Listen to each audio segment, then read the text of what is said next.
दुर्ग भिलाई में Kayastha nursing home तथा clinic संचालकों से एनओसी के नाम पर अवैध वसूली किए जाने के विरोध में आप पार्टी के पदाधिकारियों ने सीएचएमओ कार्यालय पहुंचकर लिखित शिकायत की और कहा सत्ता का दिखने लगा है असर।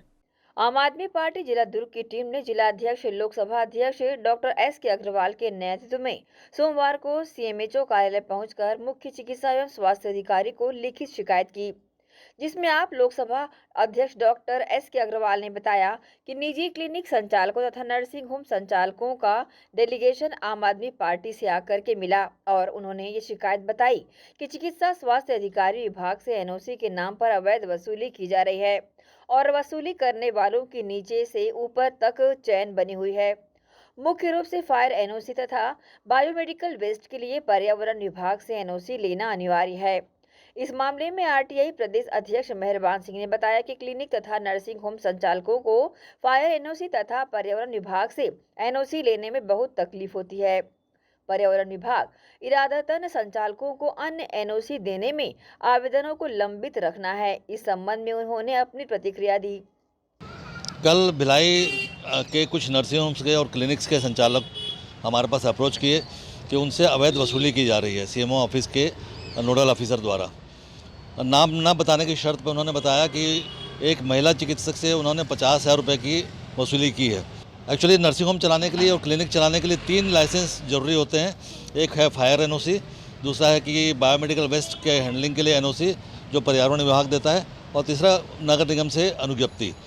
नगर निगम से अनुज्ञप्ति मिल जाती है, उसमें प्रॉब्लम नहीं होता। फायर एनओसी भी क्लिनिक में बहुत ज़्यादा इंपॉर्टेंट नहीं होता, लेकिन पर्यावरण के लिए एनओसी लेना ज़रूरी होता है, जिसके लिए सभी लोग, अधिकांश लोग समय पे उसमें हम लोग आवेदन दे देते हैं संबंधित विभाग में, लेकिन संबंधित विभाग उसको आगे फॉरवर्ड करता है रायपुर से, और रायपुर से वहाँ से एनओसी आती है।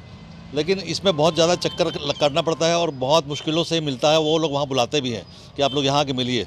अब ये आप जान सकते हैं कि वहाँ क्यों बुलाते हैं हमको ऑफिस में, कि वहाँ जाके मिलने से क्या होगा, जबकि सभी कार्रवाई ऑनलाइन होती है। तो उसी चक्कर में जब ये सीएमओ ऑफिस से हर जो भी क्लिनिकल इस्टेब्लिशमेंट एक्ट के बाद में जाके जांच किया जा रहा है कि तीनों आप पे एनओसी मिली कि नहीं मिली है, तो उनको बताया जाता है कि भाई हमने अप्लाई कर दिया लेकिन वहाँ से नहीं मिली है। उसके बावजूद भी वो लोग अवैध वसूली कर रहे हैं। हमको पूरा यकीन है कि इसमें ऊपर से नीचे तक सब लोग मिले हुए हैं और जो भी वसूली हो रही है उसका बराबर बंदर बाट उसमें हो रही है। आज हमने ज्ञापन दिया सीएमओ साहब को और हमने बताया कि नोडल ऑफिसर द्वारा ऐसे किया जा रहा है। तो सीएमओ साहब ने कहा कि मैं जांच कराऊंगा और अगर इसमें सही पाई गई तो हम उस पर कार्रवाई करेंगे। नीचे से ऊपर तक चैन बनी हुई है। हम लोगों ने जो डॉक्टर्स के साथ, नर्सिंग होम के संचालकों के साथ बात की, उसे ये निकल के आया कि चैन बनी हुई है और सबका हिस्सा बंधा हुआ है। ठीक, दूसरी बात क्या है कि जो आवेदनों को पेंडिंग रखने का उद्देश्य ही यही है कि वसूली हो सके। नहीं तो आप ये सोचो, जब हम लोगों ने इसकी जानकारी ली पर्यावरण विभाग से, तो वर्षों के से आवेदन लंबित पड़े हैं। वर्षों से आवेदन लंबित रखने का उद्देश्य क्या है? और अचानक सरकार बदली और अचानक ये नर्सिंग होम के ऊपर वसूली के जो नर्सिंग होम संचालक अपनी प्रताड़ना बता रहे हैं, ये कैसे हुआ? तो ये सब बताता है कि अवैध वसूली शुरू हो चुकी है। ग्रैंड एशियन न्यूज़ के लिए दुर्ग से नसीम फारूकी की रिपोर्ट।